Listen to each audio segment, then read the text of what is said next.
Hello and welcome to today's video. Today we're going to be talking about the beginnings and startups of the Virginia colony.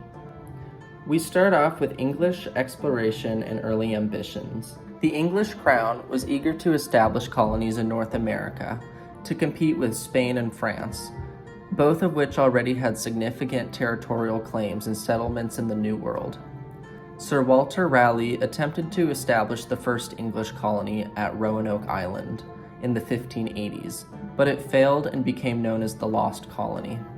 The formation of the Virginia Company of London, 1606. In 1606, King James I of England granted a charter to the Virginia Company of London, a joint stock company.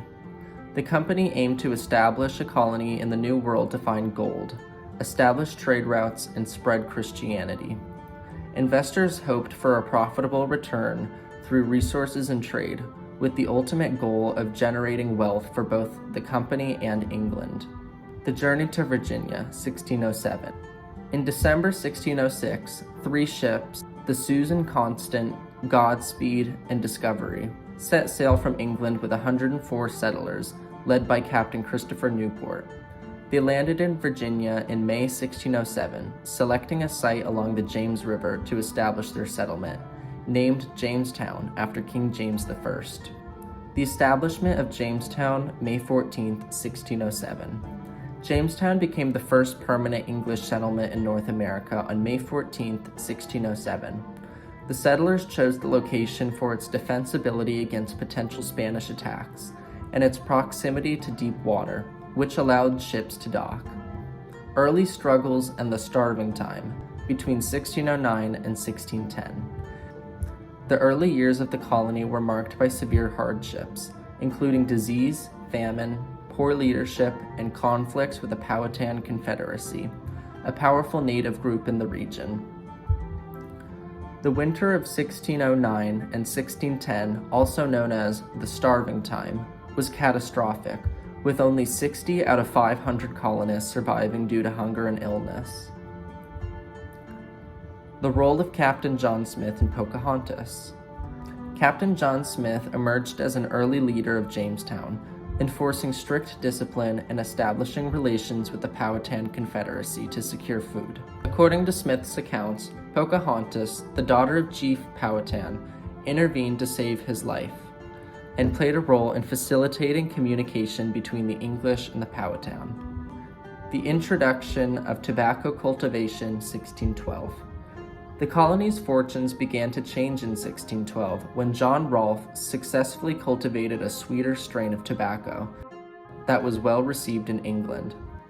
Tobacco quickly became Virginia's cash crop and primary export, establishing economic foundation for the colony's growth. The booming tobacco trade increased the demand for labor, leading to the use of indentured servants and eventually enslaved Africans, who were brought to Virginia in 1619. The House of Burgess, 1619. In 1619, the Virginia colony established the House of Burgess, the first elected legislative assembly in North America. It marked the beginning of representative government in the colonies and laid the groundwork for democratic practices in America. The role of the Powhatan Confederacy in relations.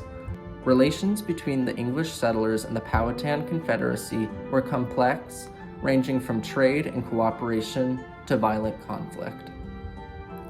Conflicts such as the Anglo-Powhatan Wars, 1610 to 1614, and 1622 to 1632, and 1644 to 1646, stemmed from English expansion, cultural clashes, and competition over resources. Transition to a royal colony, 1624. Due to mismanagement, high mortality rates, and the need for more effective governance, King James I dissolved the Virginia Company in 1624, making Virginia a royal colony, under direct control of the crown. This shift meant that the king appointed the governor, but the colonists retained some local autonomy through the House of Burgess. The Virginia colony began as an ambitious venture for profit and expansion, backed by a joint stock company with high hopes of finding wealth and establishing trade routes.